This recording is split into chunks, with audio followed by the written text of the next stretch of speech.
After all, moon is a satellite for this planet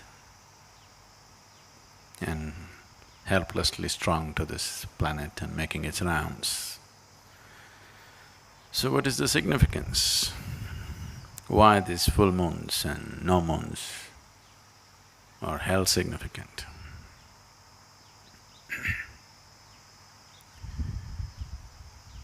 Probably many of you know that you may not know, I hope you do not know this by experience. You should know that if someone is mentally disturbed on a full moon day, on a new moon day, they get little more disturbed than usual. You're aware of this? Happens to you?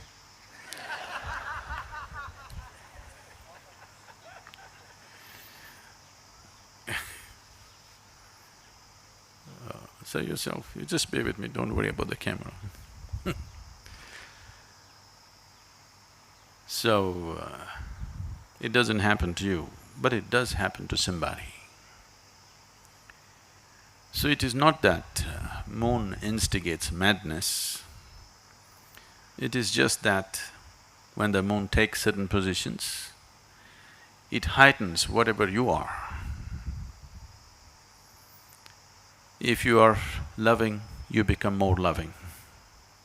If you are joyful, you become more joyful. If you are blissful, you become much more blissful.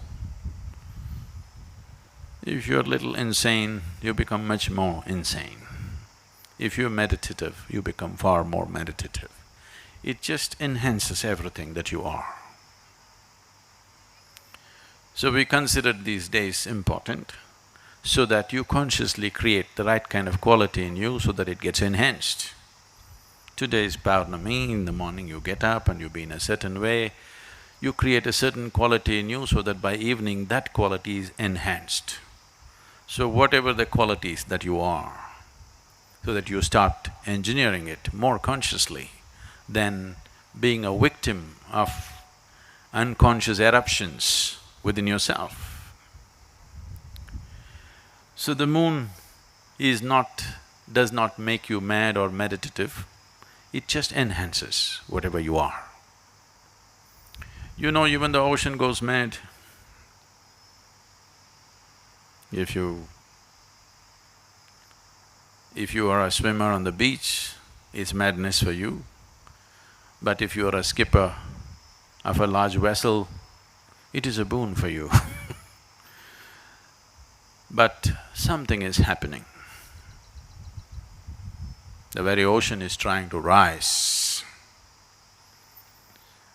When the very ocean is trying to rise, the situation may be conducive for you also to rise, probably, if you are willing to make use of it. And moon's influence on human life is far more than that. To do anything with yourself, to be aware where the moon is could be useful because it creates different types of qualities and energies in the system. If one is aware, he could make use of it.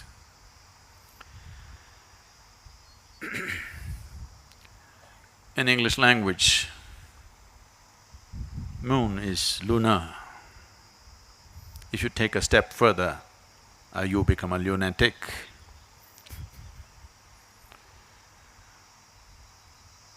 So generally, the influence of the moon is considered illogical. Anything illogical, generally in the West got labeled as madness or insanity. But here, we always saw the limitations of logic. Logic is very useful to conduct the material aspect of your life. If you want to do your business, you want to build a house, you want to do all the things in the world, you have to be logical, there is no other way to conduct it. This is the problem with us. To conduct the outside, we call the divine. To conduct the inward, we try to go at it logically. Both won't work for us. So, when it comes to subjective dimensions of life, if you're not willing to step beyond the limitations of your logic,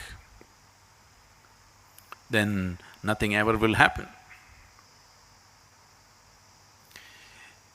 If I ask you to close your eyes and do something very simple, you sit here and calculate, okay, if I do this, what will I get, what will happen, this. Nothing will ever happen to you.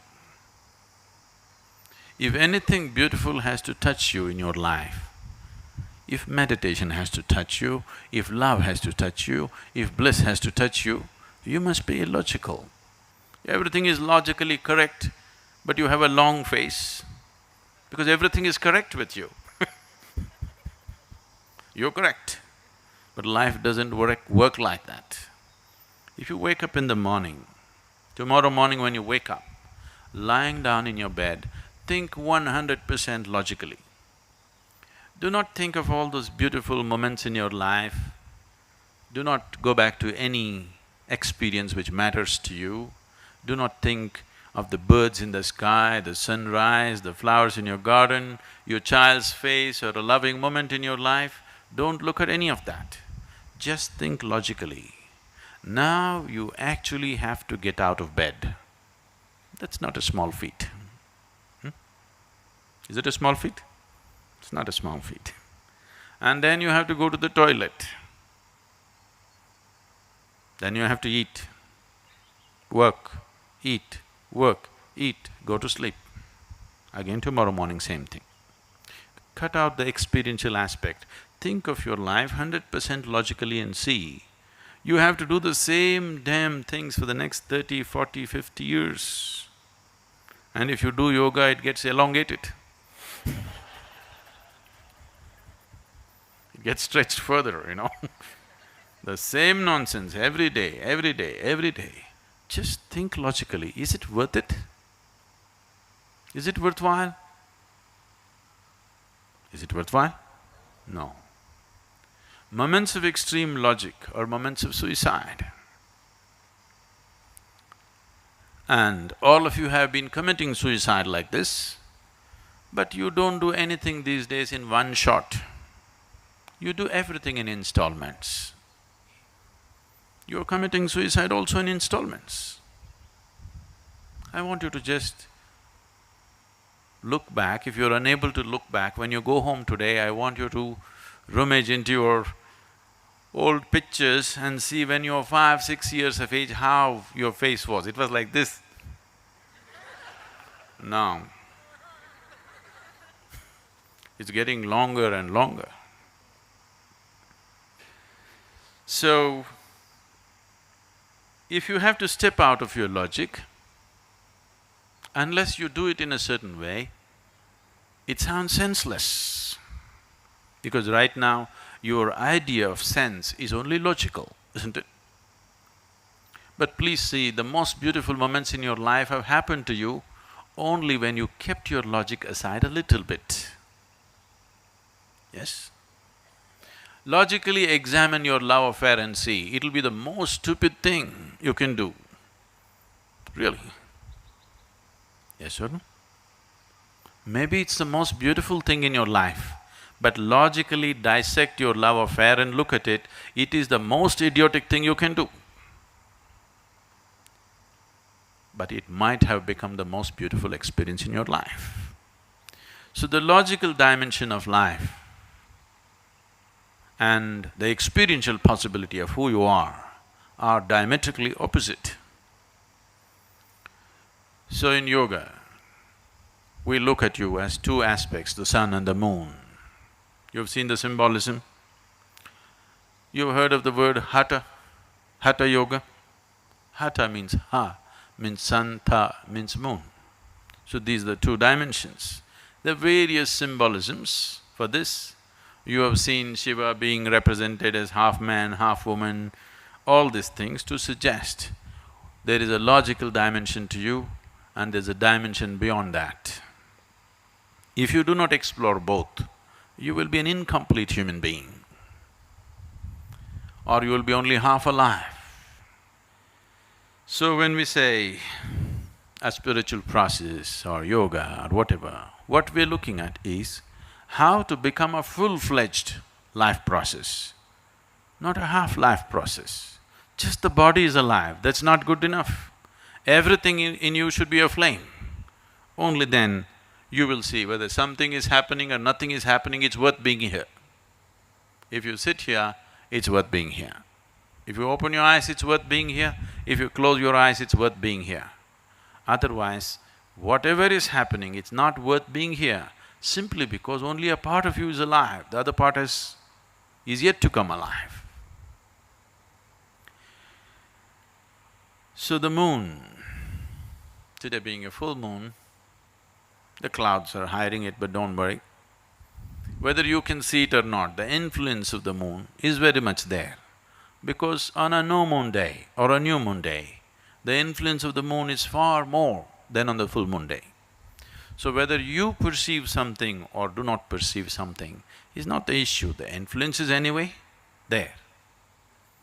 There is a logical element to you which helps you to handle the material well. There's a dimension beyond logic, without it the subjective dimensions can never be accessed.